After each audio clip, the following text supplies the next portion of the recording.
साथियों नमस्कार। स्वागत है आपका हमारे यूट्यूब चैनल पर। आज का हमारा वीडियो इंडियन पॉलिटी मैराथन, जो यूपी प्लस कांस्टेबल, यूपीएसआई तथा अन्य प्रतियोगी परीक्षाएं जहां पर पॉलिटी से प्रश्न पूछे जाते हैं के लिए महत्वपूर्ण है। तो बने रहिए हमारे साथ इस पूरे वीडियो में, वीडियो को स्किप ना करिए।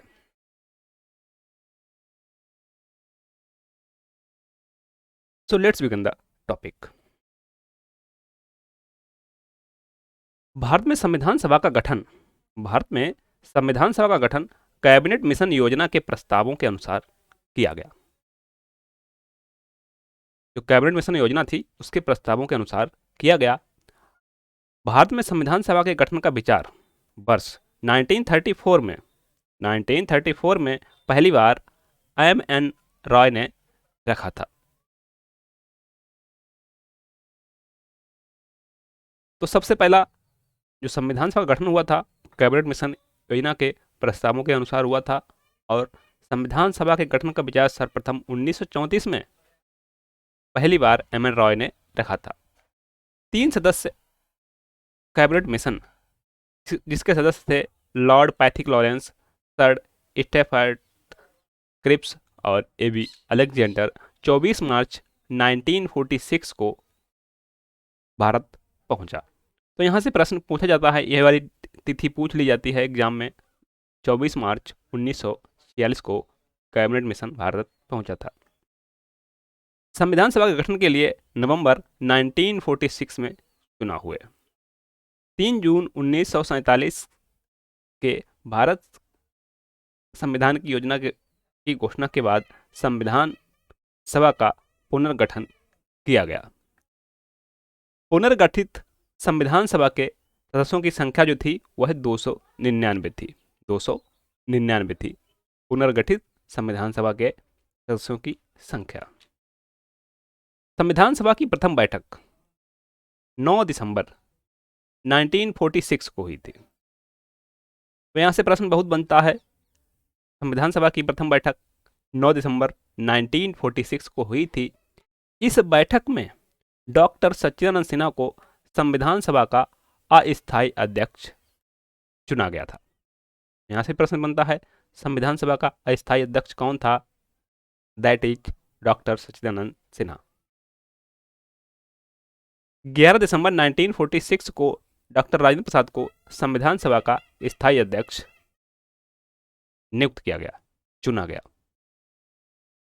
संविधान निर्माण का कार्य संविधान सभा द्वारा 13 दिसंबर 1946 से तब प्रारंभ हुआ जब जवाहरलाल नेहरू द्वारा संविधान निर्माण के लिए उद्देश्य प्रस्ताव पेश किया गया। बाद में उद्देश्य प्रस्ताव ही संविधान की प्रस्तावना बना। संविधान सभा के संवैधानिक सलाहकार पद पर बी.एन. राव को नियुक्त किया गया। संवैधानिक सलाहकार कौन थे? बी.एन. राव।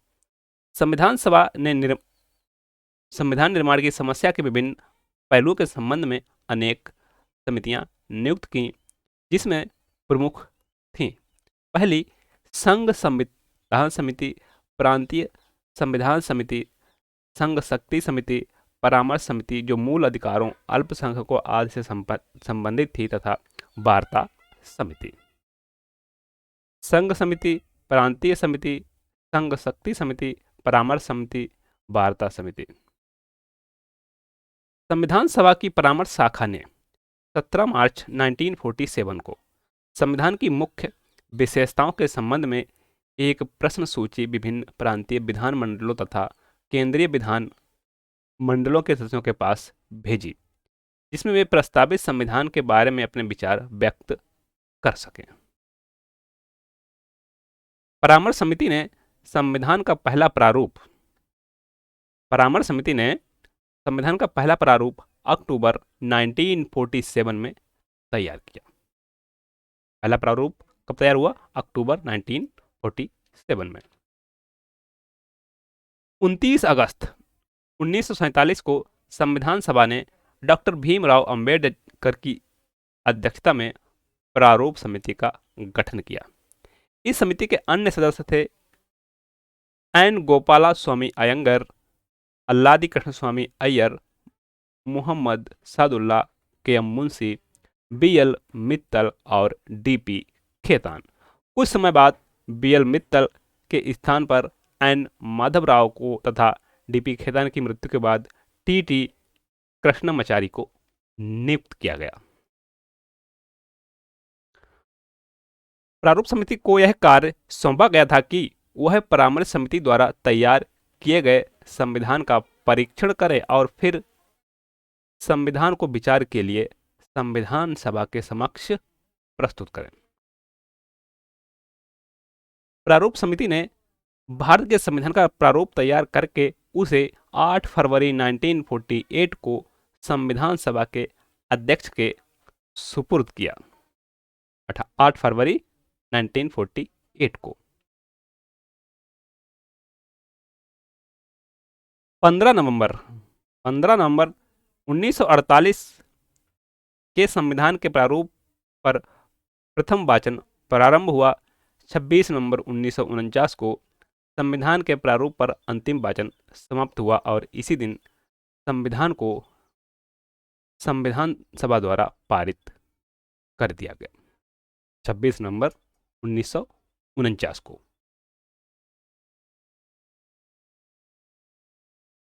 तो ये तिथि बूझ ली जाती है परीक्षा में। 26 नवंबर 1949 को हमारा संविधान था अपना लिया गया था। जिस दिन संविधान को अंतिम रूप से पारित किया गया उस दिन उसमें कुल 395 अनुच्छेद और 8 अनुसूचियां थी। तो यहाँ से प्रश्न बन सकता है कि हमारा जो मूल संविधान था उसमें कितने अनुच्छेद थे और कितनी अनुसूचियां थीं। अनुच्छेद 395, 8 अनुसूचियां। 26 नवंबर 1949 को संविधान के उन अनुच्छेदों को परिवर्तित कर दिया गया, लागू कर दिया गया जो नागरिकता, निर्वाचन तथा अंतरिम संसद से संबंधित थे। 22 जुलाई 1947 को राष्ट्रीय ध्वज को अपनाया गया। 22 जुलाई 1947 को राष्ट्रीय ध्वज को अपनाया गया। 24 जनवरी 1950 को राष्ट्रीय गान को अपनाया गया। 24 जनवरी 1950 को राष्ट्रीय गीत को अपनाया गया।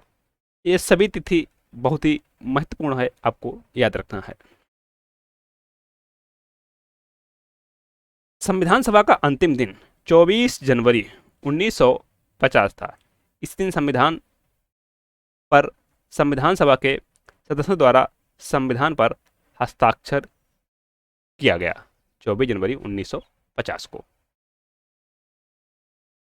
26 जनवरी 1950 को संविधान सभा को अंतरिम संसद में परिवर्तित कर दिया गया, अर्थात जो संविधान सभा थी वही हमारी पार्लियामेंट बन गई।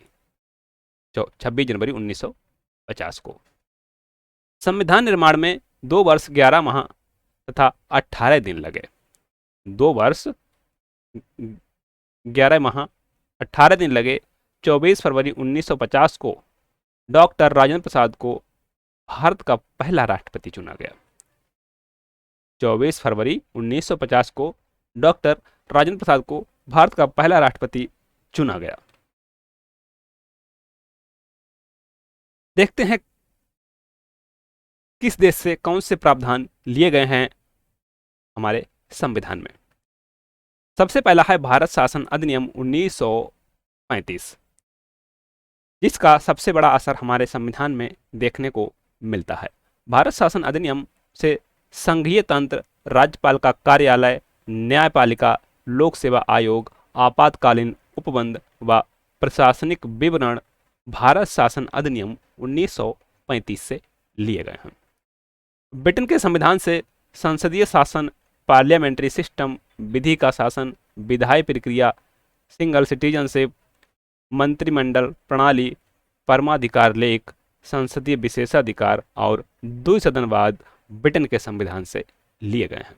अगला है संयुक्त राज्य अमेरिका का संविधान से सबसे महत्वपूर्ण मूल अधिकार, न्यायपालिका की स्वतंत्रता, न्यायिक पुनर्विलोकन का सिद्धांत, उपराष्ट्रपति का पद, उच्चतम न्यायालय और उच्च न्यायालय के न्यायाधीशों का पद से हटाया जाना और राष्ट्रपति पर महाभियोग संयुक्त राज्य अमेरिका के संविधान से लिए गए हैं।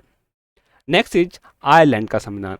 आयरलैंड के संविधान से राज्य के नीति निदेशक सिद्धांत अर्थात डीपीएसपी, राष्ट्रपति की निर्वाचन पद्धति और राज्यसभा के लिए सदस्यों का नामांकन आयरलैंड के संविधान से लिया गया है। नेक्स्ट है कनाडा का संविधान।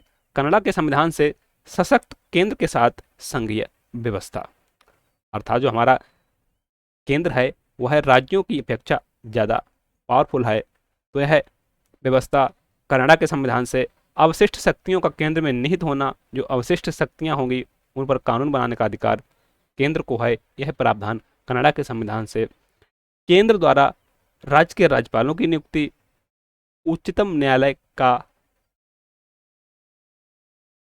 परामर्शी न्याय निर्णय कनाडा के संविधान से।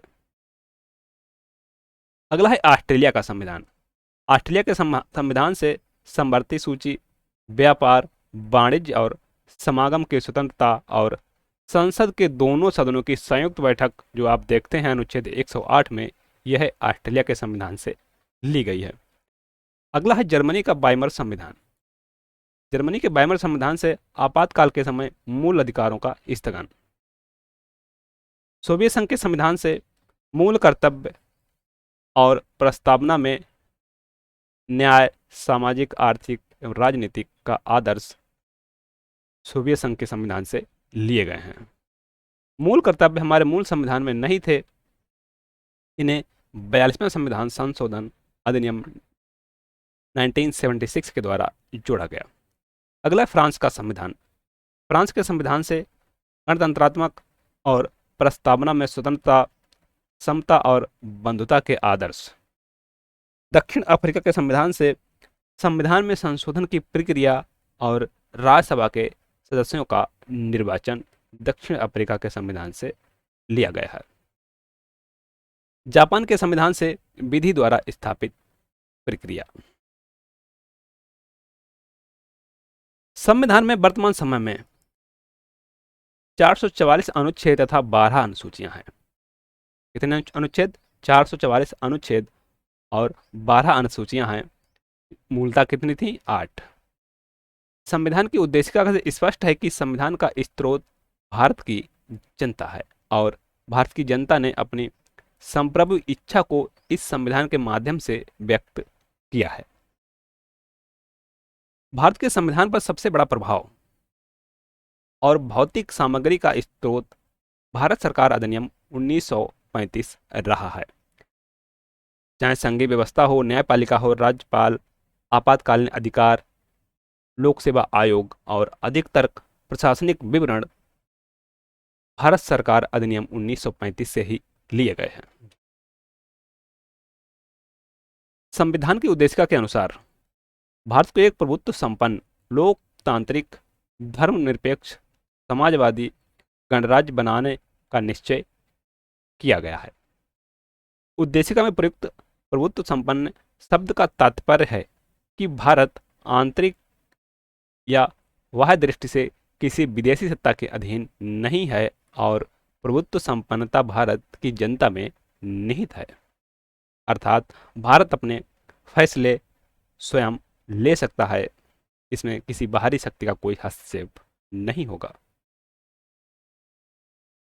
अगला है लोकतांत्रिक। शब्द का तात्पर्य है कि भारत की सरकार की शक्ति का स्रोत भारत की जनता है तथा जनता द्वारा निर्वाचित प्रतिनिधि देश का शासन चलाते हैं। पंथ निरपेक्ष शब्दावली को संविधान की उद्देशिका में 1976 में 42वें संविधान संशोधन के द्वारा जोड़ा गया था, अर्थात भारत का अपना कोई पंथ नहीं होगा। समाजवादी शब्द और अखंडता शब्द भी संविधान की उद्देशिका में 42वें संविधान संशोधन 1976 के द्वारा जोड़े गए थे। उद्देशिका में प्रयुक्त गणतंत्र शब्द का तात्पर्य कि भारत का राज्याध्यक्ष वंशानुगत नहीं होगा, जैसा कि ब्रिटेन में होता है। संविधान का उद्देश्य लोगों को सामाजिक, आर्थिक और राजनीतिक न्याय, विचार, मत, विश्वास तथा धर्म की स्वतंत्रता, पद एवं अवसर की समानता, व्यक्ति की गरिमा तथा राष्ट्र की एकता के लिए बंधुत्व को प्रदान करना है। उच्चतम न्यायालय के निर्णय के अनुसार संविधान की उद्देशिका संविधान का भाग है और इसमें संशोधन किया जा सकता है। उद्देशिका में संशोधन कब हुआ था? ये हुआ था 42वां संशोधन 1976 में। भारतीय संविधान में संघात्मक तथा एकात्मक दोनों संविधान के तत्व हैं और यह सामान्यतः संघात्मक संविधान के रूप में कार्य करता है और विशेष परिस्थिति में एकात्मक संविधान के रूप में कार्य करता है। प्रोफेसर होयर के अनुसार भारत का संविधान अर्धसंघीय संविधान है। सशक्त केंद्र के साथ संघीय व्यवस्था तथा अवशिष्ट शक्तियों का केंद्र में निहित होना कनाडा के संविधान से लिया गया है। आइवर जेनिंग्स के अनुसार भारत के संविधान में केंद्रीयकरण की सशक्त प्रवृत्ति है। भारत के संविधान में केंद्रीयकरण की सशक्त प्रवृत्ति है। जैसे आप देखें, राज्यपाल का पद, अखिल भारतीय सेवाएं, उच्चतम न्यायालय, ऐसे कई लक्षण हैं जो केंद्रीयकरण को सशक्त करते हैं। संविधान के परिवर्तन के समय भारत में 4 वर्ग आवासा तथा दा के राज्य थे।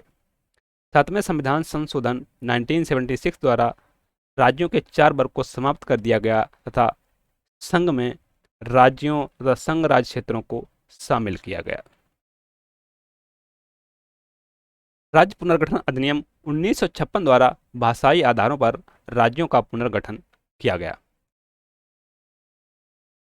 वर्तमान समय में 28 राज्य तथा 8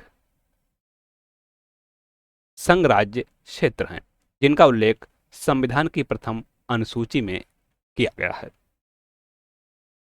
अगर किसी नए राज्य का सृजन करना हो तो पहली अनुसूची को संशोधित करना होगा। वर्ष 2000 में गठित 3 नए राज्य छत्तीसगढ़, उत्तराखंड और झारखंड हैं। नए राज्यों को गठित करने तथा या विद्यमान राज्यों के नामों, सीमा परिवर्तन आदि का अधिकार संसद में निहित है और यह सब साधारण विधेयक द्वारा किया जा सकता है।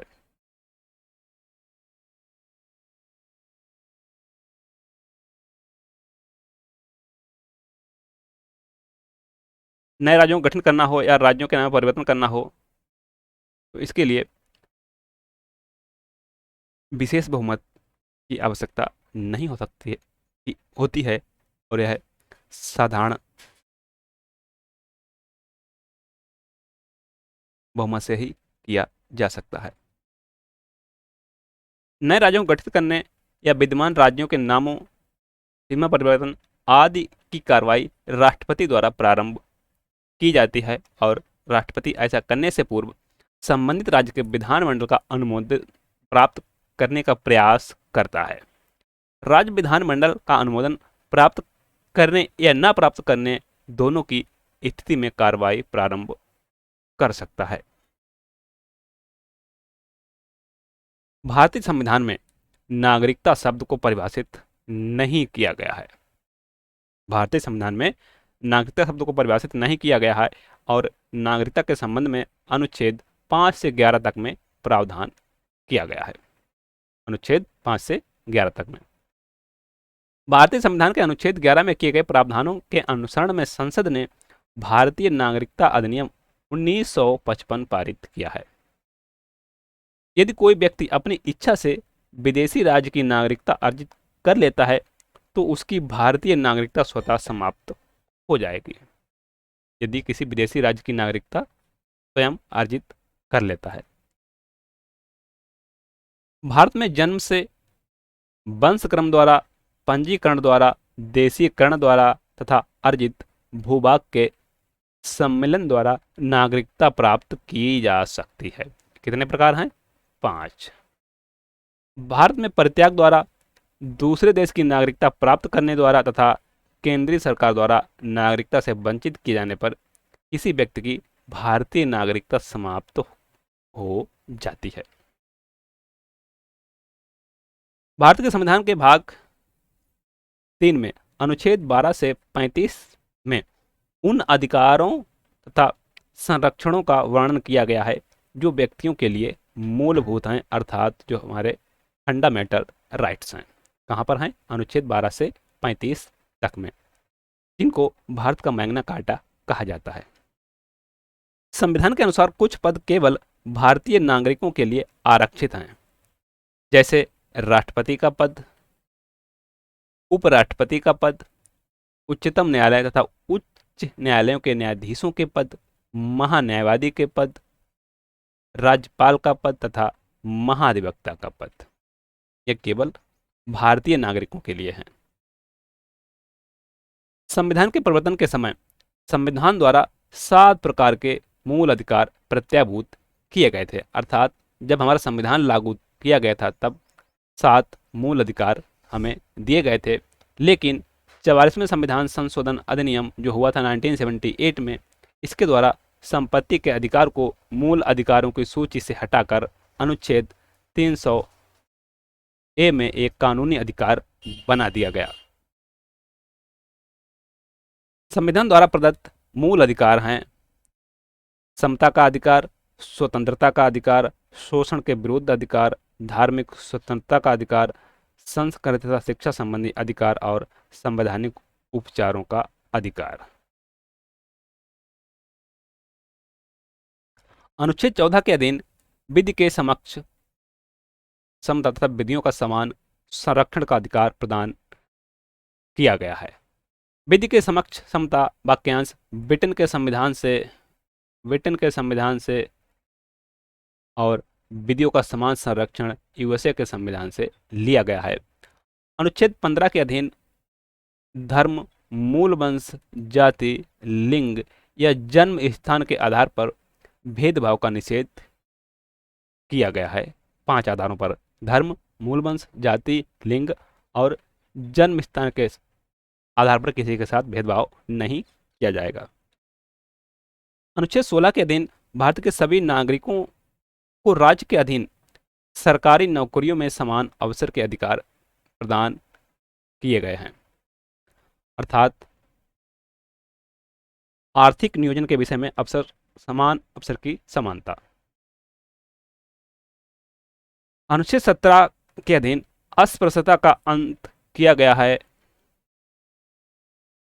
अस्पृश्यता का अंत करने के लिए संसद ने 1955 में अस्पृश्यता अपराध अधिनियम पारित किया था, जिसके नाम में 1976 में परिवर्तन करके सिविल अधिकार संरक्षण अधिनियम 1976 बना दिया गया। अनुच्छेद 18 में उपाधियों का अंत करने के संबंध में प्रावधान किया गया है तथा विदेशी राज्य से भारत की राष्ट्रपति की अनुमति के बिना उपाधि ग्रहण करने पर रोक लगाई गई है। अनुच्छेद 15, 16, 19 तथा 30 द्वारा प्रत्याभूत अधिकार केवल नागरिकों को प्राप्त हैं। 15, 16, 19, यहाँ पर एक 29 भी होना चाहिए, 29, 30 जो फंडामेंटल राइट्स हैं वे केवल नागरिकों को ही प्राप्त हैं तथा शेष मूल अधिकार सभी व्यक्तियों को प्राप्त हैं, चाहे वे भारतीय हों या फिर किसी और देश के नागरिक। अनुच्छेद 21 में प्रत्याभूत मूल अधिकार केवल कार्यपालिका के विरुद्ध प्राप्त है। अनुच्छेद 15, 17, 18, 20 तथा 24 द्वारा प्रत्याभूत मूल अधिकार केवल विधायिका के विरुद्ध प्राप्त है। अनुच्छेद 15 क्लॉज 2 सार्वजनिक समागम के स्थानों में पहुंचने या उनके उपयोग के बारे में समता। अनुच्छेद 17 अस्पृश्यता का प्रतिषेध। अनुच्छेद 18 विदेशी उपाधि स्वीकार करने पर प्रतिषेध। अनुच्छेद 23 मानव के दुर्व्यापार का प्रतिषेध तथा अनुच्छेद 24 परिसंकटमय नियोजन में बालकों को लगाने का प्रतिषेध द्वारा प्रत्याभूत अधिकार राज्य तथा प्राइवेट व्यक्तियों के विरुद्ध भी है। ऐसा राज्य भी नहीं कर सकता है, ना ही प्राइवेट व्यक्ति कर सकते हैं। अनुच्छेद 19 द्वारा भारतीय नागरिकों को 6 प्रकार की स्वतंत्रताएं प्रदान की गई हैं, जो इस प्रकार हैं। पहला, वाक एवं अभिव्यक्ति की स्वतंत्रता, शांतिपूर्ण एवं निरायुध सम्मेलन करने की स्वतंत्रता, संगम या संघ बनाने की स्वतंत्रता, भारत के राज्य क्षेत्र में सर्वत्र आबाद संचरण करने की स्वतंत्रता, भारत के किसी राज्य क्षेत्र में किसी भाग में निवास करने और बस जाने की स्वतंत्रता, कोई वृत्ति, आजीविका, व्यापार तथा कारोबार करने की स्वतंत्रता। लेकिन इसके लिए जो जरूरी मानक हैं वो पूरे होने चाहिए। जैसे मान लिया आप डॉक्टर बन गए बिना डिग्री लिए, तो ऐसा नहीं किया जा सकता है। आप व्यापार तो कर सकते हैं, लेकिन उसके लिए उचित मानक पूरे होने चाहिए।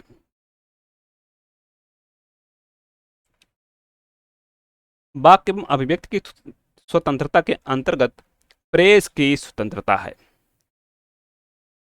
अनुच्छेद 20 अपराध की दोषसिद्धि के विषय में संरक्षण प्रदान करता है, अर्थात किसी व्यक्ति को उस समय तक अपराधी नहीं ठहराया जा सकता जब तक उसने अपराध के समय लागू किसी कानून का उल्लंघन ना किया हो।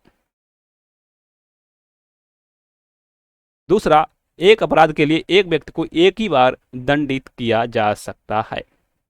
किसी अपराध में अभियुक्त व्यक्ति को स्वयं अपने विरुद्ध साक्ष्य देने के लिए बाध्य नहीं किया जा सकता, अर्थात किसी व्यक्ति को अपने विरुद्ध गवाही देने के लिए बाध्य नहीं किया जा सकता है। तो ये 3 तरह की स्वतंत्रताएं हमें प्रदान की गई हैं आर्टिकल 20 में।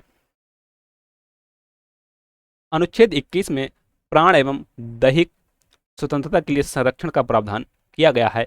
इस अनुच्छेद के अनुसार किसी व्यक्ति को उसके प्राण तथा दैहिक स्वतंत्रता से विधि द्वारा स्थापित प्रक्रिया के सिवाय वंचित नहीं किया जा सकता। अपनी पसंद की लड़की से शादी करना तथा अन्य जीवन संबंधी अधिकार अनुच्छेद 21 में शामिल हैं। माननीय उच्चतम न्यायालय ने समय समय पर अनुच्छेद 21 की विस्तृत व्याख्या की है। अनुच्छेद 22 में व्यक्तियों को मनमानी गिरफ्तारी तथा निरोध से संरक्षण प्रदान किया गया है। अनुच्छेद 23 द्वारा बेगार तथा बलात् श्रम को प्रतिषिद्ध किया गया है। अनुच्छेद 24 द्वारा बाल श्रम का निषेध किया गया है। अनुच्छेद 25 द्वारा अंतःकरण की स्वतंत्रता प्रदान की गई है।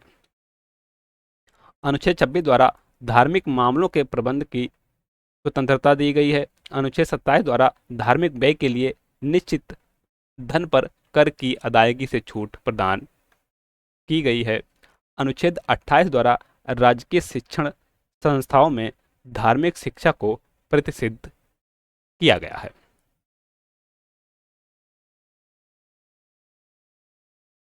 अनुच्छेद 19 द्वारा सभी नागरिकों को संस्कृति तथा शिक्षा संबंधी स्वतंत्रता का अधिकार प्रदान किया गया है। अनुच्छेद 30 द्वारा धर्म या भाषा पर आधारित अल्पसंख्यक वर्गों को अपनी रुचि के अनुसार शैक्षणिक संस्थाओं की स्थापना का अधिकार दिया गया है। अनुच्छेद 32 में व्यक्तियों को मूल अधिकारों के प्रवर्तन के लिए संवैधानिक उपचारों का प्रावधान किया गया है।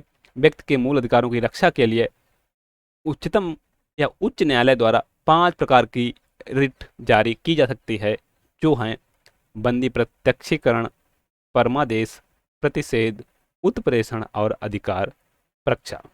इसके लिए आर्टिकल 32 जो स्वयं में फंडामेंटल राइट है, यह उच्चतम न्यायालय द्वारा जारी की जा सकती हैं। और वहीं आर्टिकल 226 जो राज्यों के उच्च न्यायालय हैं के द्वारा रिट जारी किए जा सकते हैं। लेकिन दोनों में अंतर है। आर्टिकल 32 में माननीय उच्चतम न्यायालय केवल मूल अधिकारों के लिए ही रिट जारी कर सकते हैं और पूरे देश में कहीं भी रिट जारी कर सकते हैं। वहीं 226 में जो उच्च न्यायालय राज्यों के हैं अपने क्षेत्राधिकार में ही रिट जारी कर सकते हैं मूल अधिकारों तथा अन्य कानूनी अधिकारों के लिए। संविधान के भाग 4 तथा अनुच्छेद 35 से 51 में राज्य की नीति के निर्देशक तत्वों को शामिल किया गया है। कहां से लिया गया है ये टीपीएसपी? आयरलैंड के संविधान से। राज्य की नीति के निर्देशक तत्व न्यायालय में परिवर्तनीय नहीं है, अर्थात यह आर्टिकल 37 स्वयं कहता है ये देश के शासन के लिए मूलभूत हैं। राज्य की नीति निर्देशक तत्वों के माध्यम से देश में समाजवादी व्यवस्था लागू करने तथा कल्याणकारी राज्य की स्थापना करने का लक्ष्य रखा गया है। राज्य की नीति के निर्देशक तत्वों द्वारा राज्य को निर्देश दिया गया है कि वह सामाजिक तथा आर्थिक न्याय को सुनिश्चित करें, सामाजिक सुरक्षा की व्यवस्था करें, समाज कल्याण को सुनिश्चित करें, ग्राम पंचायतों का गठन करें, नागरिकों के लिए समान सिविल संहिता बनाएं, पर्यावरण का संरक्षण करें तथा वन्य जीवों की रक्षा करें, राष्ट्रीय महत्व के स्मारकों, स्थानों और वस्तुओं का संरक्षण करें, कार्यपालिका से न्यायपालिका का पृथक्करण करें, अंतर्राष्ट्रीय शांति और सुरक्षा की अभिवृद्धि करें। मूल संविधान में नागरिकों के लिए मूल कर्तव्यों का उल्लेख नहीं किया गया था। मूल कर्तव्यों को सरदार स्वर्ण सिंह समिति की सिफारिश के आधार पर 42वें संविधान संशोधन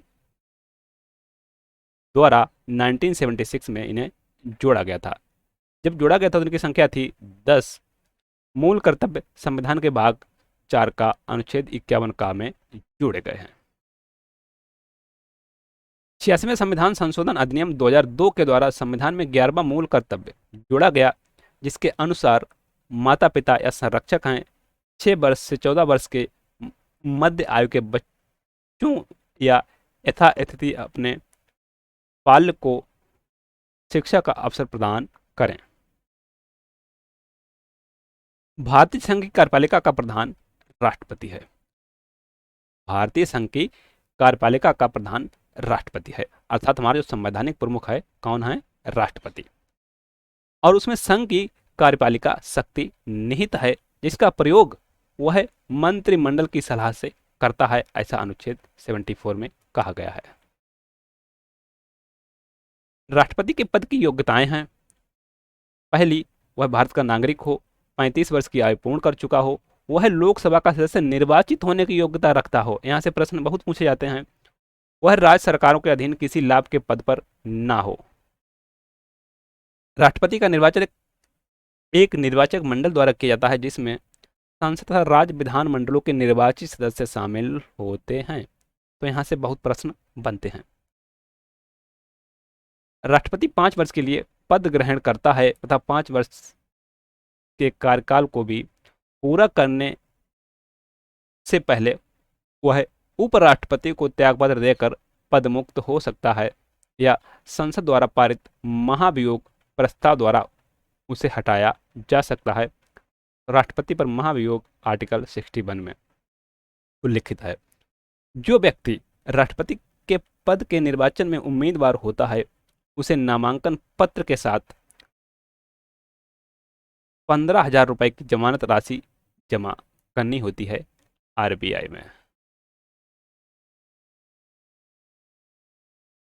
कोई व्यक्ति एक से अधिक बार राष्ट्रपति का पद धारण कर सकता है, ऐसा अनुच्छेद 57 में कहा गया है। राष्ट्रपति को प्रति माह 5 लाख रुपए वेतन तथा अन्य भत्ते दिए जाते हैं। राष्ट्रपति पद पर रहते हुए किए गए किसी कार्य के लिए न्यायालय के प्रति उत्तरदायी नहीं है। यदि ऐसा राष्ट्रपति जिसका चुनाव अमान्य घोषित कर दिया जाता है और उसके द्वारा जो कार्य किए जाते हैं वह अवैध नहीं होंगे। संविधान का उल्लंघन करने अथवा संविधान के प्रावधानों के विरुद्ध आचरण करने पर राष्ट्रपति के विरुद्ध महाभियोग लगाया जा सकता है। राष्ट्रपति के विरुद्ध महाभियोग की कार्रवाई संसद के किसी भी सदन में, चाहे तो लोकसभा में चाहे राज्यसभा में, प्रारंभ की जा सकती है, लेकिन यह कार्रवाई प्रारंभ करने से पहले राष्ट्रपति को 14 दिन पूर्व इसकी सूचना दी जाएगी लिखित में।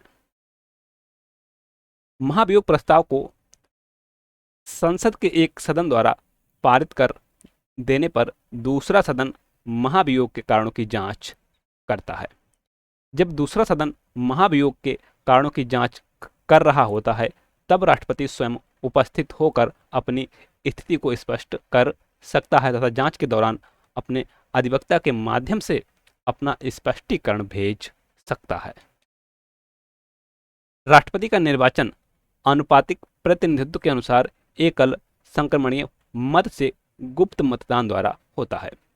भारत में अब तक 15 बार राष्ट्रपति का चुनाव हुआ है और 1 बार राष्ट्रपति निर्विरोध चुने गए हैं।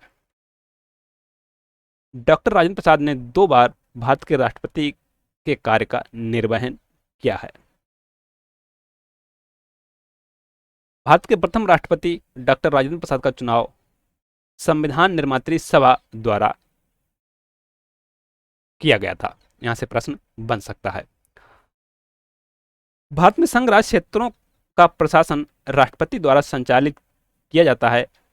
राष्ट्रपति के निर्वाचन संबंधित विवाद सर्वोच्च न्यायालय के माध्यम से निपटाए जाते हैं। भारत के 2 राष्ट्रपति डॉक्टर जाकिर हुसैन तथा फखरुद्दीन अली अहमद ने अपने कार्यकाल दौरान ही मृत्यु हुई थी।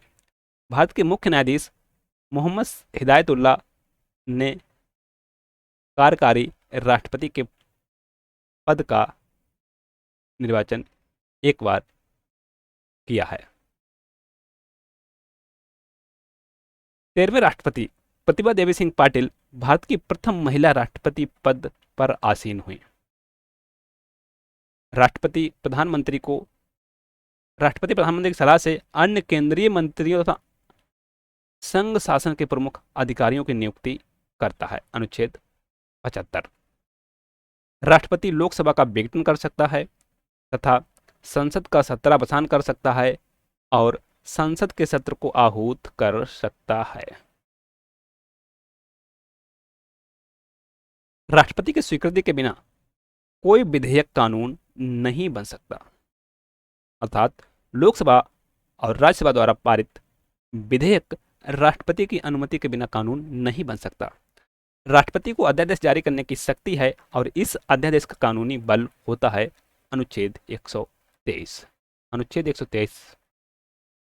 राष्ट्रपति के नाम से प्रतिवर्ष वित्त मंत्री द्वारा संसद में बजट पेश किया जाता है। इसका उल्लेख आर्टिकल 112 में। राष्ट्रपति उच्चतम न्यायालय तथा उच्च न्यायालय के न्यायाधीशों की नियुक्ति करता है। देश की तीनों सेनाओं की सर्वोच्च कमान राष्ट्रपति में निहित है, लेकिन वह अपनी इस शक्ति का प्रयोग विधि के अनुसार ही करता है। राष्ट्रपति राजदूतों, न्यायिक प्रतिनिधियों तथा वाणिज्यिक दूतों की नियुक्ति करते हैं तथा विदेशी राजनयिक प्रतिनिधियों के प्रमाण पत्र को स्वीकार करते हैं। राष्ट्रपति राज्यों के राज्यपालों की नियुक्ति करता है। राष्ट्रपति उच्चतम न्यायालय के किसी प्रश्न पर परामर्श मांग सकता है, लेकिन ना तो उच्चतम न्यायालय परामर्श देने के लिए बाध्य है और ना ही राष्ट्रपति उच्चतम न्यायालय द्वारा दिए गए परामर्श को मानने के लिए बाध्य है। भारतीय राष्ट्रीय आपात, वित्तीय आपात, राज्यों में आपात की घोषणा कर सकता है। राष्ट्रपति राष्ट्रीय आपात, वित्तीय आपात, राज्यों में आपात की घोषणा कर सकता है। राष्ट्रीय आपात अनुच्छेद 352, वित्तीय आपात आर्टिकल 360, राज्यों में आपात 355। भारत में उपराष्ट्रपति का पद भी सृजित किया गया है, जो राज्यसभा का पदेन सभापति होता है, ऐसा उल्लेख किया गया है आर्टिकल 64 में। उपराष्ट्रपति का चुनाव संसद के दोनों सदनों द्वारा एकल संक्रमणीय मत तथा अनुपातिक प्रतिनिधित्व पद्धति द्वारा किया जाता है। उपराष्ट्रपति को संसद द्वारा पारित प्रस्ताव द्वारा हटाया जा सकता है। उपराष्ट्रपति 5 वर्ष के लिए पद ग्रहण करता है तथा इस अवधि के समापन के पूर्व वह राष्ट्रपति को त्यागपत्र देकर पद मुक्त हो सकता है। संघ शासन की वास्तविक शक्ति केंद्रीय मंत्रिमंडल में निहित होती है, जिसका प्रधान प्रधानमंत्री होता है। अर्थात प्रधानमंत्री हमारे देश का वास्तविक प्रमुख होता है, जबकि राष्ट्रपति संवैधानिक प्रमुख होता है। यदि उपराष्ट्रपति स्वास्थ्य अथवा अन्य किसी कारण से कार्य करने में असमर्थ हो तो कोई अन्य व्यक्ति अथवा पदाधिकारी उसकी जगह उपराष्ट्रपति के रूप में कार्य नहीं संभालता है। जैसे कि राष्ट्रपति के मामले में उपराष्ट्रपति संभालता है, उपराष्ट्रपति के संबंध में ऐसा नहीं है। उपराष्ट्रपति को उसके पद से हटाने के लिए आवश्यक है कि वह कि राज्यसभा इस प्रकार के किसी संकल्प को समस्त सदस्यों के बहुमत से पारित करे तथा उस संकल्प को लोकसभा द्वारा भी साधारण बहुमत से स्वीकृत किया जाए। प्रधानमंत्री की नियुक्ति राष्ट्रपति द्वारा की जाती है और उस व्यक्ति की नियुक्ति प्रधानमंत्री के पद पर की जाती है जो लोकसभा में बहुमत प्राप्त दल का नेता हो। केंद्रीय मंत्रिपरिषद के अन्य सदस्यों की नियुक्ति प्रधानमंत्री की सलाह पर राष्ट्रपति द्वारा की जाती है। प्रधानमंत्री का यह कर्तव्य है कि वह संघ के शासन की जानकारी राष्ट्रपति को दे। प्रधानमंत्री लोकसभा का नेता होता है। केंद्रीय मंत्रिपरिषद के सदस्य राष्ट्रपति के प्रसाद पर्यंत अपने पद पर रहते हैं। केंद्रीय मंत्रिपरिषद लोकसभा के प्रति सामूहिक रूप से उत्तरदायी होती है। अर्थात जो केंद्रीय मंत्रिपरिषद है इसमें चाहे तो राज्यसभा के सदस्य शामिल हों या लोकसभा के हों, यदि इनके खिलाफ अविश्वास प्रस्ताव पास होता है तो इन सभी को त्यागपत्र देना होता है। प्रत्येक मंत्री को अपने पद को धारण करने के पूर्व राष्ट्रपति के समक्ष पद और गोपनीयता की शपथ लेनी होती है। सामान्यतः उसी व्यक्ति को केंद्रीय मंत्रिपरिषद का सदस्य नियुक्त किया जाता है जो संसद के किसी सदन का सदस्य हो, लेकिन संसद के किसी सदन का सदस्य न होने वाला व्यक्ति भी 6 माह की अवधि के लिए मंत्रिपरिषद का सदस्य नियुक्त किया जा सकता है, लेकिन 6 माह के भीतर उसे किसी न किसी सदन का सदस्य बनना पड़ेगा। केंद्रीय मंत्रिपरिषद की बैठकें प्रधानमंत्री की इच्छा अनुसार होती हैं और प्रधानमंत्री ही इन बैठकों की अध्यक्षता करता है। केंद्रीय मंत्रिमंडल को लोकसभा में अविश्वास प्रस्ताव पारित करके हटाया जा सकता है।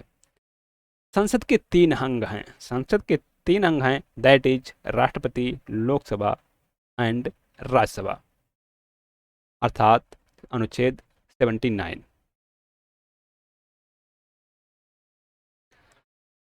भारत में संसदीय ढांचे की शासन पद्धति को अपनाया गया है जो बहुत कुछ ब्रिटिश शासन पद्धति पर आधारित है। राज्यसभा की अधिकतम संख्या 250 हो सकती है, लेकिन वर्तमान समय में जो संख्या है वह 245 है, अनुच्छेद 80। कला, साहित्य, विज्ञान तथा समाज सेवा या सहकारिता के क्षेत्र में विशेष ज्ञान तथा अनुभव रखने वाले 12 व्यक्तियों को राष्ट्रपति द्वारा राज्यसभा के सदस्य के रूप में नामजद किया जाता है। राज्यसभा के 233 सदस्य राज्य तथा संघ राज्य क्षेत्रों की विधानसभाओं द्वारा चुने जाते हैं। राज्यसभा का गठन सर्वप्रथम 3 अप्रैल 1952 को हुआ था। 3 अप्रैल 1952 को राज्यसभा के सदस्यों के पहले समूह की सेवानिवृत्ति 2 अप्रैल 1954 को हुई थी। राज्यसभा का सभापति उपराष्ट्रपति होता है तथा वह राज्यसभा की कार्रवाइयों का संचालन करता है।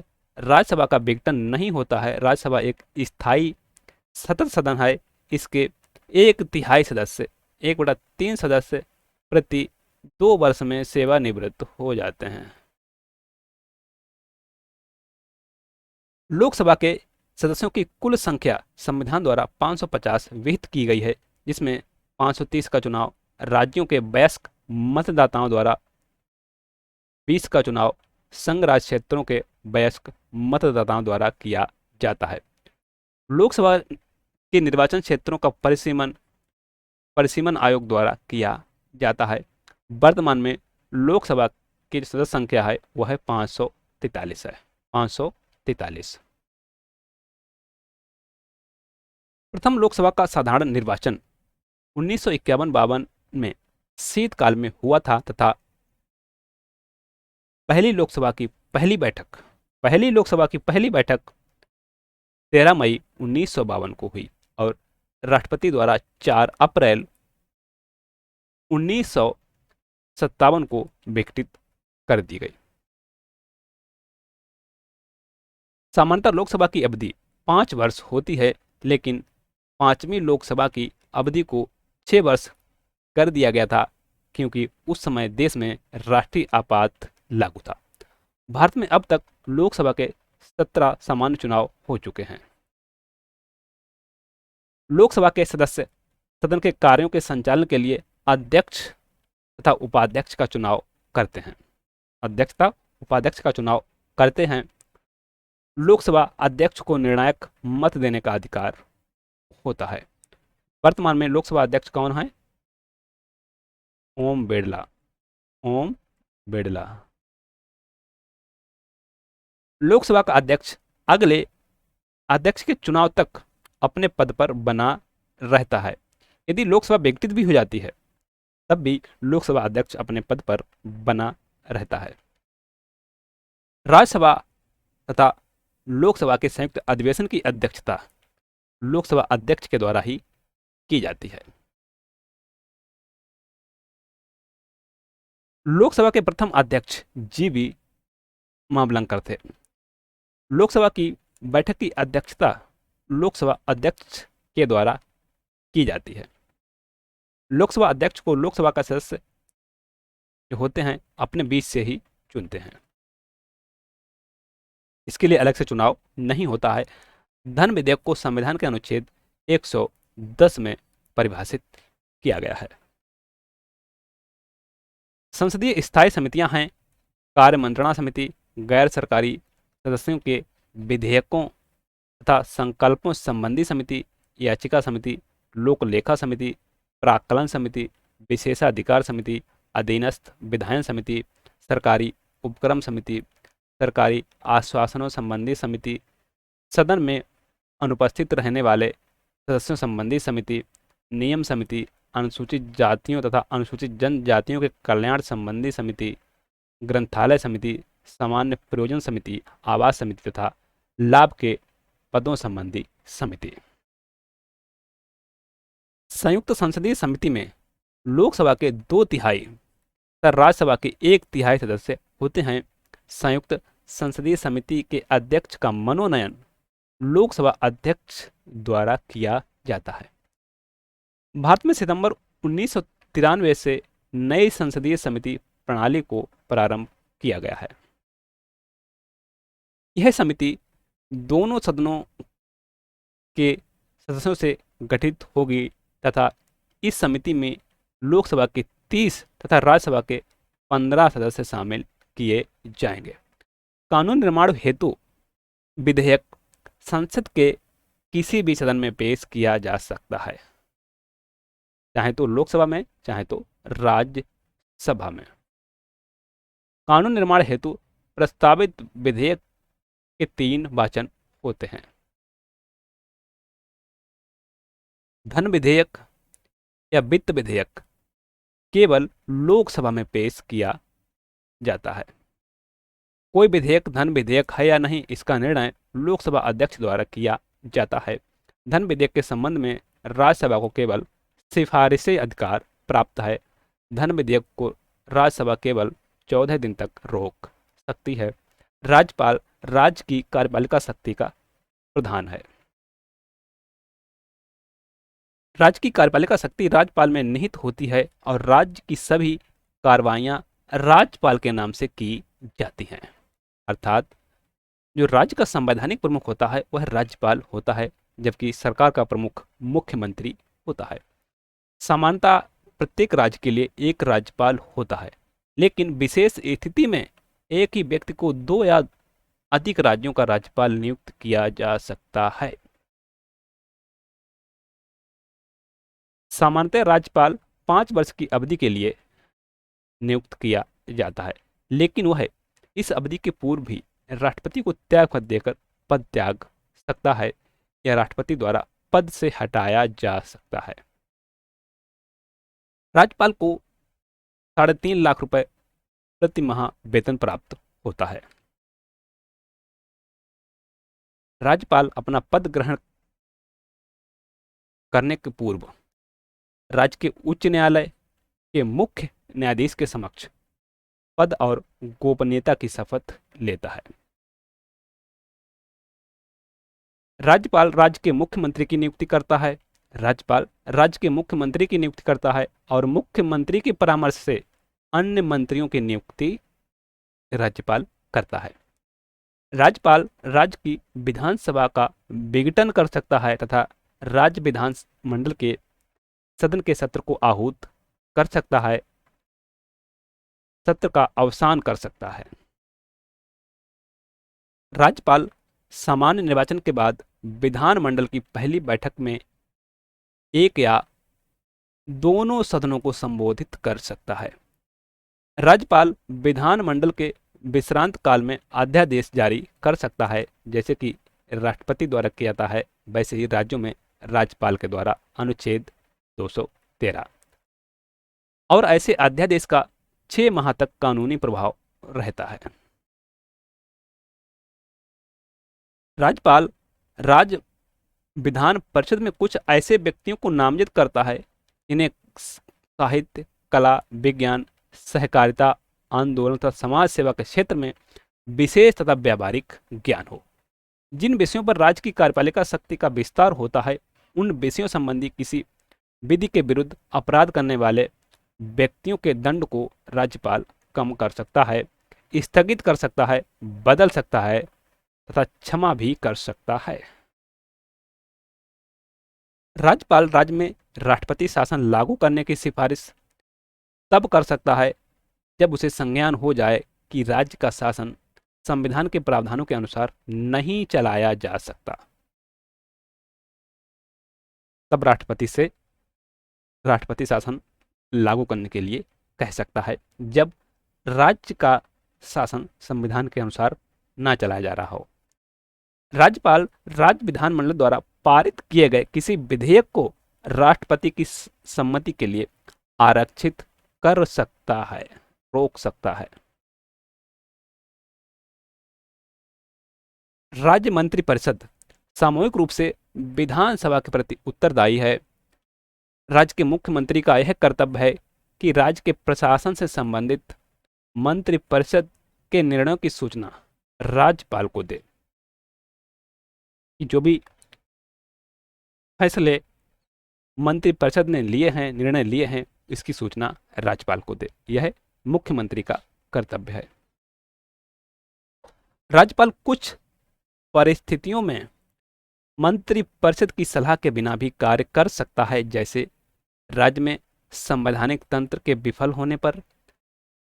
राष्ट्रपति के विपरीत राज्यपाल पर महाभियोग नहीं लगाया जा सकता। वह राष्ट्रपति के प्रसाद पर्यंत अपना पद धारण करता है, ग्रहण करता है, अर्थात उसे राष्ट्रपति द्वारा पद से हटाया जा सकता है, लेकिन राष्ट्रपति के लिए महाभियोग की आवश्यकता होती है। राज्य मंत्रिपरिषद अपने पद पर उसी समय तक रह सकती है जब तक कि उसे विधानसभा में बहुमत का विश्वास हो।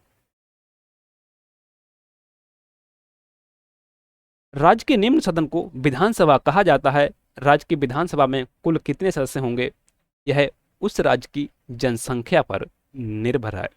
संविधान के अनुच्छेद 170 के अनुसार राज्य की विधानसभा की अधिकतम संख्या 500 और न्यूनतम संख्या 60 होगी। राज्य की विधानसभा की सदस्य संख्या का निर्धारण तथा प्रत्येक राज्य का विभिन्न निर्वाचन क्षेत्रों में विभाजन का कार्य केंद्रीय सरकार द्वारा नियुक्त अधिकारी तथा केंद्रीय संसद द्वारा निर्धारित प्रणाली द्वारा किया जाता है। विधानसभा की अवधि 5 वर्ष है और इसे पहले भी विघटित किया जा सकता है तथा आपात स्थिति में इस अवधि को 1 वर्ष तक बढ़ाया जा सकता है। संविधान के अनुसार विधानसभा की गणपूर्ति संख्या कुल सदस्यों का 1/10 है, परंतु यह संख्या 10 से कम नहीं होनी चाहिए। राज्य विधानमंडल राज्य सूची तथा संवर्ती सूची के विषयों पर कानून का निर्माण कर सकता है, लेकिन संवर्ती के सूची पर अगर केंद्र और राज्य दोनों कानून बनाते हैं तो ऐसे में केंद्र का कानून प्रभावी होगा। साधारण विधेयक राज्य विधानमंडल के किसी भी सदन में पेश किया जा सकता है। साधारण विधेयक, जबकि धन विधेयक केवल विधानसभा में ही पेश किया जा सकता है। राष्ट्रपति प्रत्येक संघ राज्य क्षेत्र का प्रशासन अपने द्वारा नियुक्त किए प्रशासक के माध्यम से संचालित करता है। केवल 3 संघ राज्य क्षेत्रों में विधानसभाएं हैं। ये संघ राज्य क्षेत्र हैं दिल्ली, पुदुचेरी और जम्मू कश्मीर। अनुसूचित और जनजाति क्षेत्रों के प्रशासन के संबंध में प्रावधान 5वीं तथा 6वीं अनुसूची में किया गया है। भारत संघ और राज्य दोनों के लिए न्याय की एक प्रणाली है जो संघ और राज्य की विधियों का प्रशासन करती है। उच्चतम न्यायालय की स्थापना, गठन, अधिकारिता और शक्तियों का विनियमन करने के लिए विधि बनाने की शक्ति संसद को है। उच्चतम न्यायालय का गठन एक मुख्य न्यायाधीश और 33 अन्य न्यायाधीश अर्थात कुल 34 न्यायाधीशों से होता है। भारतीय संविधान के भाग 5 में अनुच्छेद 124 से 147 तक में उच्चतम न्यायालय के गठन, स्वतंत्रता, न्याय क्षेत्र, शक्तियों, प्रक्रिया आदि का उल्लेख है। उच्चतम न्यायालय के न्यायाधीशों की नियुक्ति राष्ट्रपति के द्वारा की जाती है। उच्चतम न्यायालय के न्यायाधीशों के रूप में नियुक्त के लिए कोई न्यूनतम आयु नियत पदावधि विहित नहीं की गई है।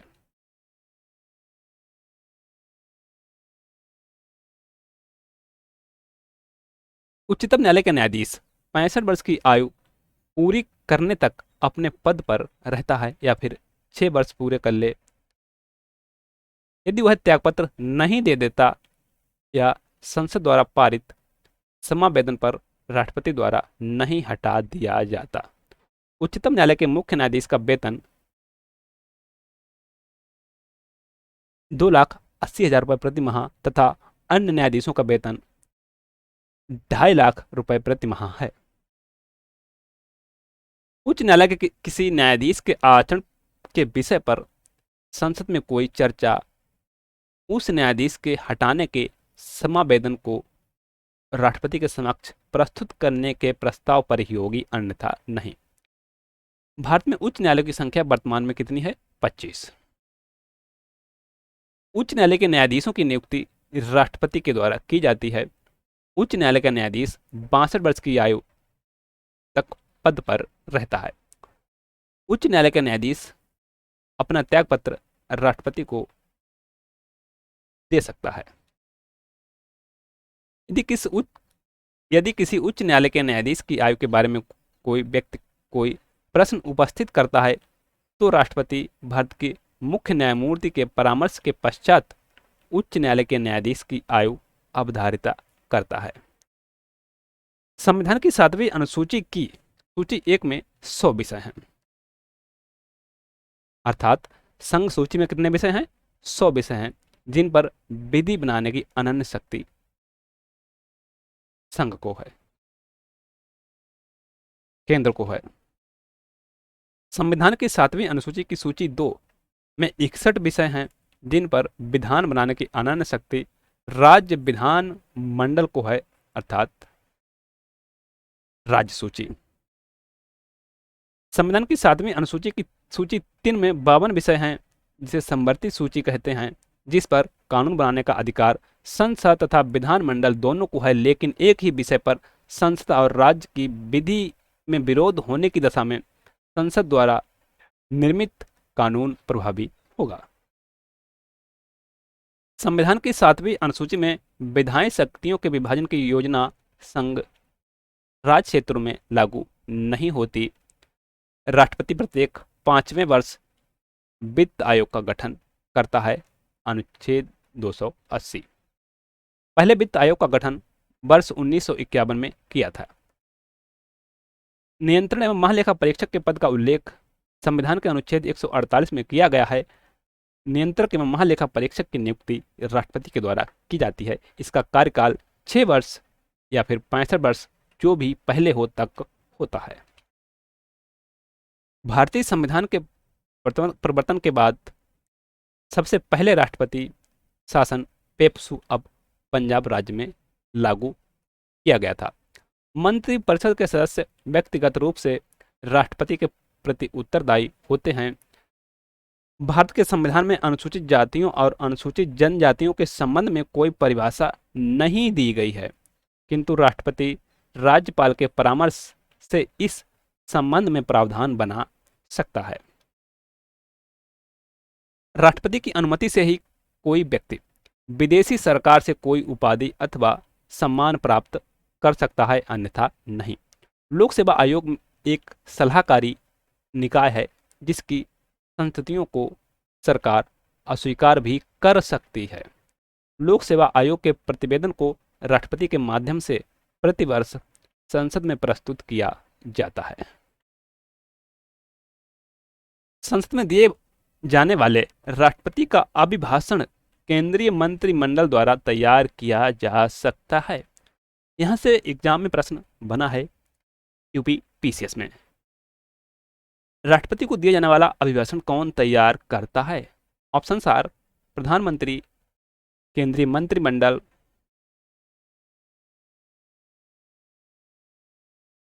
लोकसभा अध्यक्ष या कोई नहीं। दैट इज केंद्रीय मंत्रिमंडल। मुख्य चुनाव आयुक्त परिसीमन आयोग का पदेन अध्यक्ष होता है। चतुर्थ परिसीमन आयोग का गठन कुलदीप सिंह की अध्यक्षता में किया गया था। इस आयोग ने वर्ष 2008 में अपनी रिपोर्ट सरकार को सौंपी थी। निर्वाचन संबंधी अपराध के दोषी पाए गए व्यक्ति को निर्वाचन आयोग द्वारा एक निश्चित समय सीमा तक अथवा जीवन भर के लिए निर्वाचन के अयोग्य घोषित किया जा सकता है। लोकसभा सदस्यों के प्रश्नों को स्वीकार करना, नियमित करना अथवा नियम विरुद्ध घोषित करना आदि लोकसभा अध्यक्ष के कार्य हैं। लोकसभा अध्यक्ष संसद और राष्ट्रपति के मध्य एक प्रमुख माध्यम के रूप में कार्य करता है। लोकसभा अध्यक्ष संसद और राष्ट्रपति के मध्य एक प्रमुख माध्यम के रूप में कार्य करता है। मंत्रिपरिषद के विरुद्ध अविश्वास प्रस्ताव केवल लोकसभा में ही प्रस्तुत किया जा सकता है। इसके पारित होने की स्थिति में सरकार को त्यागपत्र देना पड़ता है। लोक लेखा समिति में लोकसभा के 15 और राज्यसभा के 7 सदस्य शामिल होते हैं।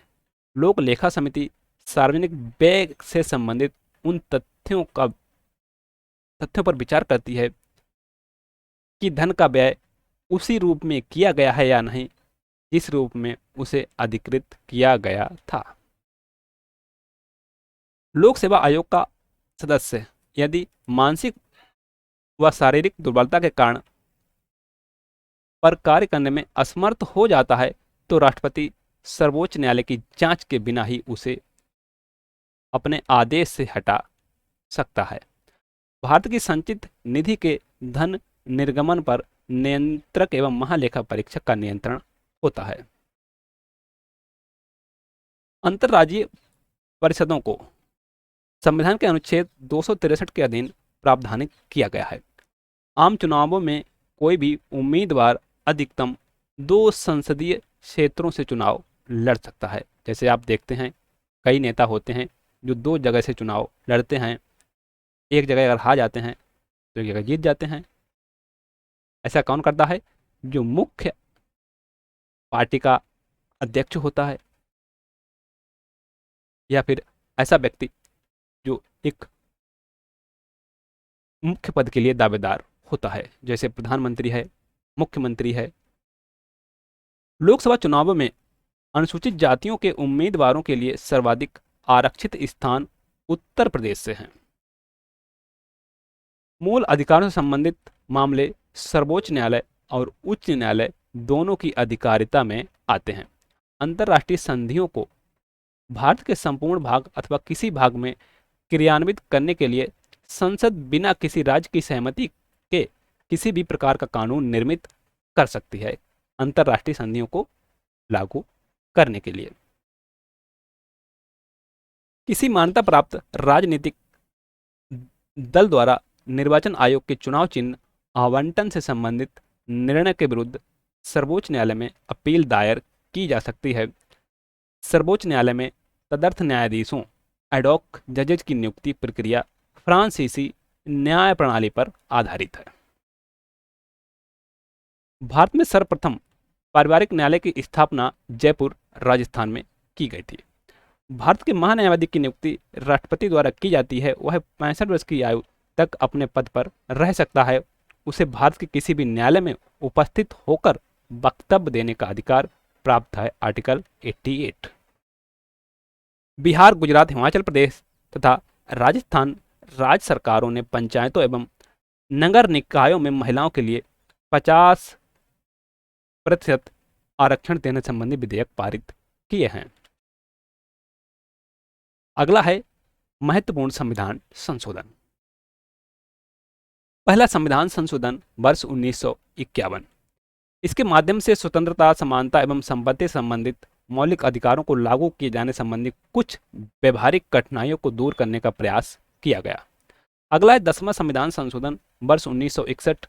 इसके अंतर्गत भूतपूर्व पुर्तगाली अंतर क्षेत्रों दादर एवं नागर हवेली को भारत में शामिल कर उन्हें केंद्र शासित प्रदेश का दर्जा दिया गया है। अगला है 12वां संविधान संशोधन वर्ष 1962 ईस्वी। इसके अंतर्गत संविधान की प्रथम अनुसूची में संशोधन कर गोवा, दमन एवं दीव को भारत में केंद्र शासित प्रदेश के रूप में शामिल कर लिया गया। अगला है 14वां संविधान संशोधन 1963। इसके द्वारा केंद्र शासित प्रदेश के रूप में पुदुचेरी को भारत में शामिल किया गया। साथ ही इसके द्वारा हिमाचल प्रदेश, मणिपुर, त्रिपुरा, गोवा, दमन और दीव तथा पुदुचेरी केंद्र शासित प्रदेशों में विधान पालिका एवं विधान परिषद की स्थापना की गई। अगला 15वां संविधान संशोधन वर्ष 1963। इसके अंतर्गत उच्च न्यायालय के न्यायाधीशों की सेवा में मुक्ति की आयु 60 वर्ष से बढ़ाकर 62 वर्ष कर दी गई तथा अवकाश प्राप्त न्यायाधीशों की उच्च न्यायालय में नियुक्ति संबंधित प्रावधान बनाए गए। अगला 18वां संविधान संशोधन 1966। इसके अंतर्गत पंजाब का भाषाई आधार पर पुनर्गठन करते हुए पंजाबी भाषी क्षेत्र को पंजाब में हिंदी भाषी क्षेत्र को हरियाणा के रूप में गठित किया गया। पर्वतीय क्षेत्र हिमाचल प्रदेश को दे दिए गए तथा चंडीगढ़ को केंद्र शासित प्रदेश रहने दिया गया। 21वां संविधान संशोधन 1967। इसके द्वारा सिंधी भाषा को संविधान की 8वीं अनुसूची के अंतर्गत 15वीं भाषा के रूप में शामिल किया गया। 27वां संविधान संशोधन वर्ष 1971। इसके अंतर्गत मिजोरम एवं अरुणाचल प्रदेश को केंद्र शासित प्रदेशों के रूप में स्थापित किया गया। 35वां संविधान संशोधन 1974। इसके अंतर्गत सिक्किम को सह राज्य का दर्जा दिया गया। 35वां संविधान संशोधन, इसके अंतर्गत सिक्किम को सह राज्य से हटाते हुए भारत का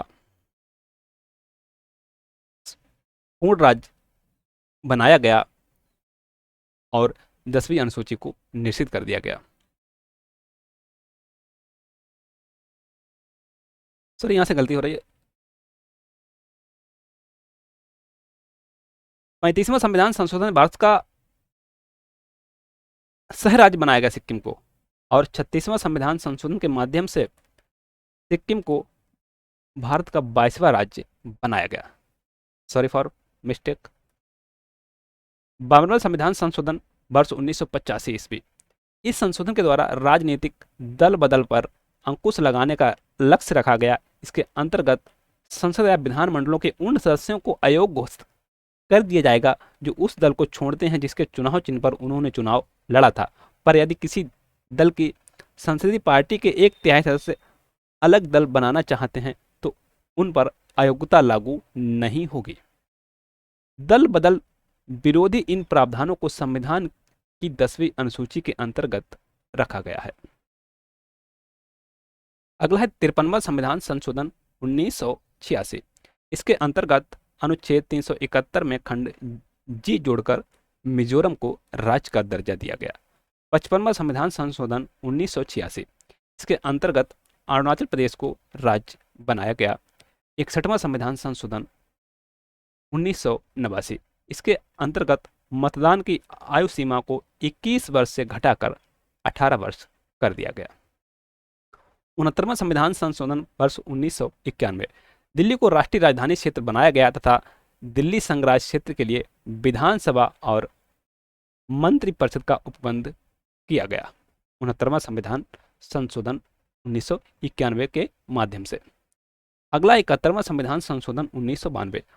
8वीं अनुसूची में कोंकणी, मणिपुरी और नेपाली भाषा को सम्मिलित किया गया। अगला 73वां संविधान संशोधन 1993। इसके अंतर्गत संविधान में 11वीं अनुसूची जोड़ी गई। इसके पंचायती राज संबंधी प्रावधानों को सम्मिलित किया गया है। इस संशोधन के द्वारा संविधान में भाग 9 जोड़ा गया। इसमें अनुच्छेद 243 और अनुच्छेद 243 का से अनुच्छेद 243 तक अनुच्छेद है। अगला 74वां संविधान संशोधन 1993। इसके अंतर्गत संविधान में 12वीं अनुसूची शामिल की गई। इसमें नगर पालिका, नगर निगम और नगर परिषदों से संबंधित प्रावधान किए गए हैं। इस संशोधन के द्वारा संविधान में भाग 9 का जोड़ा गया। इसमें अनुच्छेद 243 से अनुच्छेद 243 या दा तक के अनुच्छेद हैं। अगला 84वां संविधान संशोधन वर्ष 2001। इस संशोधन अधिनियम के द्वारा लोकसभा तथा विधानसभा की सीटों की संख्या वर्ष 2026 तक कोई परिवर्तन न करने का प्रावधान किया गया है। 86वां संविधान संशोधन 2002 बहुत ही महत्वपूर्ण संविधान संशोधन। इस संशोधन अधिनियम द्वारा देश के 6 से 14 वर्ष तक के बच्चों के लिए अनिवार्य एवं निःशुल्क शिक्षा को मौलिक अधिकार के रूप में मान्यता दी गई और एक नया अनुच्छेद 21 का मूल अधिकारों में जोड़ा गया। इस अधिनियम द्वारा संविधान के अनुच्छेद 45 तथा अनुच्छेद 51 का में संशोधन किया गया। अगला 91वां संविधान संशोधन 2003। दल बदल व्यवस्था में संशोधन केवल संपूर्ण दल के विलय मान्यता, केंद्र तथा राज्य में मंत्री परिषद के सदस्य संख्या क्रमशः लोकसभा तथा विधानसभा सदस्य का 15% होगा। जहां सन की संख्या 40 है वहां अधिकतम होगी। थैंक्स। वीडियो कैसा लगे हमें जरूर बताएं। मिलते हैं नेक्स्ट वीडियो में। तब तक के लिए अपनी राय हमें जरूर लिखें।